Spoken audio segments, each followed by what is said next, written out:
মুখ্যমন্ত্ৰী মহোদয় আপোনাৰ বা আপোনাৰ পৰিবাৰৰ বেলেগ বেলেগ পাছপোৰ্ট আছে কি নাই দ্বিতীয় প্ৰশ্ন যদি আছে যেহেতু ভাৰত ডুয়াল সিটিজেনশিপ দুটা দেশৰ পাছপোৰ্ট লৈ থাকিব নোৱাৰে যদি আপোনাৰ বেলেগ দেশৰ পাছপোৰ্ট আছে আপুনি নিজৰ ইন্ডিয়ান পাছপোৰ্ট বা আপুনি নিজৰ পৰিবাৰৰ ইন্ডিয়ান পাছপোৰ্ট সাৰেন্ডাৰ কৰিলে হা না না তৃতীয় প্ৰশ্ন আপোনাৰ ডুবাই চহৰত আপোনাৰ প্ৰপাৰ্টি আছে নে নাই আপোনাৰ আমেৰিকাত আপোনাৰ বা আপোনাৰ পৰিবাৰৰ সদস্যৰ নামত কোম্পানী আছে নে নাই আৰু যদি আছে তেতিয়া আপুনি নিজৰ ইলেকশন এফিডেভিট ভিতৰত এইখিনি তথ্যবোৰ কিয় লিখা নাই এদিনটো জানেই যে ক্ষমতা যাব ক্ষমতা গলে তো মোক আগতেও কৈছিল যে অসমৰ মানুহৰ মাজত থাকিব নোৱাৰিব এই কাৰণে আগতে ডুবাইত এটা ঘৰ লৈ থৈছে যি দিন ক্ষমতা যাব লগে লগে বিজেপি ত্যাগ কৰি পলাব ডুবাই বা সিঙ্গাপুৰৰ ক'বাত যাব পাৰে অসম লজ্জিত হ'বলৈ হ'ল আজি আকৌ আমি অসমৰ মুখ্যমন্ত্ৰীৰ বাবে লজ্জিত হ'বলৈ হ'ল যে হিমন্ত বিশ্ব শৰ্মা ডাঙৰীয়াৰ দৰে এগৰাকী দুৰ্নীতিগ্ৰস্ত ক্ৰিমিনেল মাষ্টাৰমাইণ্ড সিন্ডিকেটৰ সৰ্দাৰ অসমৰ মুখ্যমন্ত্ৰী হ'ব পাৰেনে আকৌ UAE গোল্ডেন ভিসা এই UAE ভিসা গোটেই চেহাৰা আপোনালোকে দেখা পাইছে কাৰ ছবি দেখা পাইছে ডিটেইলছবোৰ আপোনালোকে দেখা পাইছে আৰু লগে লগে এই UAE ডকুমেন্ট লগত ইজিপ্ট আৰু এন্টিগুয়া দুটা বেলেগ দেশৰ আপোনালোকক ছবি আৰু পাছপোৰ্ট দেখাইছে যে দুবাই ভিতৰত প্ৰপাৰ্টি আছে দুবাই ভিতৰত আল বাৰ্শা সাউথ 4th ফ্ল্যাট 203 মে ৰেসিডেন্স টাওয়াৰ 1 ইয়াত এটা ফ্ল্যাট আছে আৰু হোটেল এভেলন তাত ৰুম 224 আমি ডকুমেন্টবোৰ দেখাই দিছো দুবাই যিমানবোৰ আমাৰ অসমীয়া মানুহবোৰ আছে আপোনালোকে নিজে গৈ চাই হওক আজি আপোনালোকৰ সন্মুখত আমি ওয়েবসাইট খুলি দিছো আমেৰিকাৰ চৰকাৰী এখন ওয়েবসাইট খুলি দিছো আপোনালোকৰ পিছত গৈ চাব sos.wyoming.gov মানে গভৰ্নমেন্ট ওয়েবসাইট অৰ্থাৎ নিজে ইয়াত যেনেকে আজি স্লাইড শো HRINIKINANDI মাৰি গোটেই ফাইলিংবোৰ ওলাই গৈছে আপোনালোকে কৰক মোৰ মতে তো ये तो ईडी का केस बनता है ये ईडी का केस है ईडी কাৰ লগত আছে আমি জানো কিন্তু জনতা আদালতত আপোনালোকক কৈছো যে সকলোৱে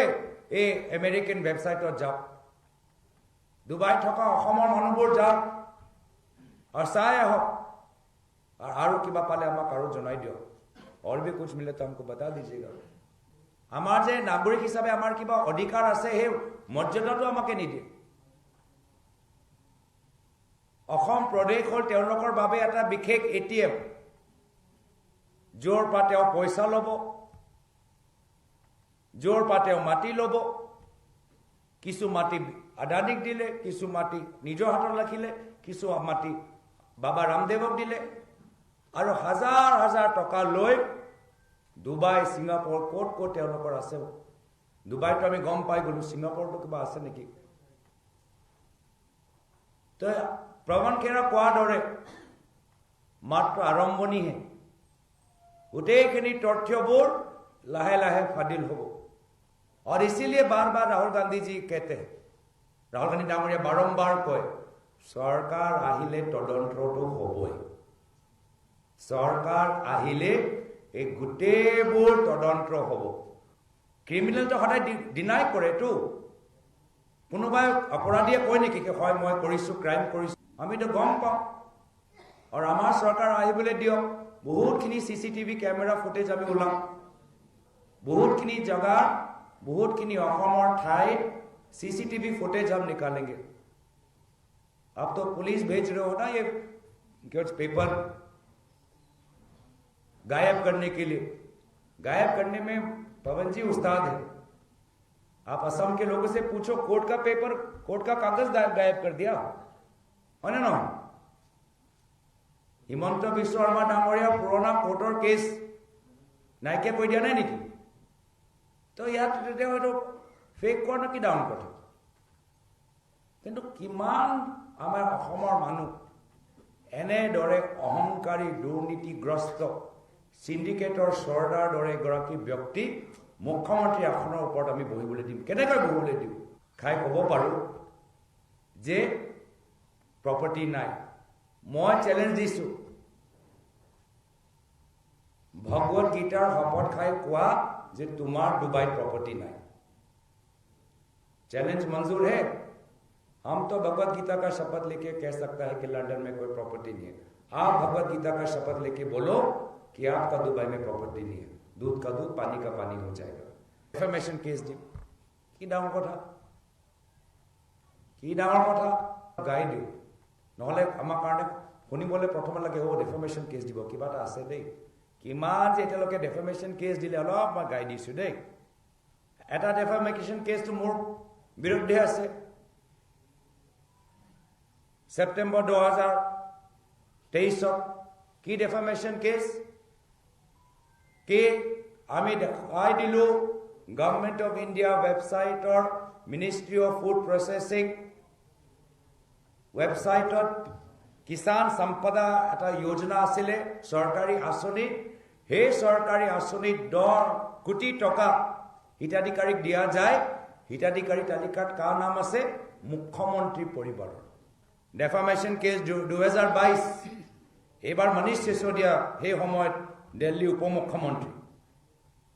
সেই সময়ত কি ডেফামেশন কেস দিলে যে কোভিডৰ সময়ত যি সময়ত হিমন্ত বিশ্ব শৰ্মা ডাঙৰীয়া অসমৰ স্বাস্থ্য মন্ত্ৰী আছে পিপিই কিট যথেষ্ট প্ৰয়োজন আছিল পিপিই কিটৰ বিভিন্ন অৰ্ডাৰ বিভিন্ন ভেন্ডৰ সকলক দিছিল তাৰ ভিতৰত এজন ভেন্ডৰ হ'ল তেখেতৰ পৰিবাৰৰ লগত সম্পৰ্ক থকা এটা কোম্পানী আৰু যি ৰেট সেই ৰেট বেছিকৈ দিয়া গৈছে তো আকৌ কি কৰিলে ডেফেমেশন কেস দিলে আৰু এটা ডেফেমেশন কেস এইটো ডেফেমেশন কেস হ'ল ফেব্ৰুৱাৰী 2025 কি ডেফেমেশন কেস সুপ্ৰিম কোৰ্ট অধিবক্তা উপমন্যু হাজৰিকাৰ বিৰুদ্ধে আমি এই যে কৈ থাকোতো নহয় সমাজৰ প্ৰত্যেক বৰ্গ ভাৰতৰ প্ৰত্যেক বৰ্গই বিভিন্ন তথ্য ফাদিল কৰে আৰু তেওঁলোকে ডেফেমেশন কেস লগাই দিয়ে ডেফেমেশন কেস লগোৱা মানে তেওঁ যে হসামি মিছা নহয় ডেফেমেশন কেস তেওঁলোকৰ লগোৱা মানে যে এইটো কথা আৰু বেছি চৰ্চিত নহওক তাৰ কাৰণে তেওঁলোকে ডেফেমেশন কেস লগায় এবাৰ কি ডেফেমেশন কেস লগালে কি NH নেশনাল হাইৱে 715 কলিয়াবৰ তিনিআলিৰ পৰা ডাইভাৰ্ট কৰা গ'ল এটা বিশেষ মাটি যোগে ওচৰলৈ লৈ যোৱা হ'ল য'ত সেই মাটিৰ মালিক কোন হয় সকলোৱে জানে মুখ্যমন্ত্ৰী পৰিবাৰ এইটোও ডেফেমেশন কেস আৰু এটা ডেফেমেশন কেস এবাৰ কাৰ লগত এবাৰ দিলে অখিল গগৈ ডাঙৰীয়াৰ ওপৰত এবাৰ কি ডেফেমেশন কেস দিলে এই ডেফেমেশন কেস দিলে যে যেতিয়া জুবিনদাৰ মৃত্যু হ'ল সিংগাপুৰত 3 দিনীয়া সেই অনুষ্ঠান নৰ্থ ইষ্ট ফেষ্টিভেল অনুষ্ঠান চলি থাকিল আৰু তাৰ ভিতৰত গোল্ডেন থ্ৰেডছ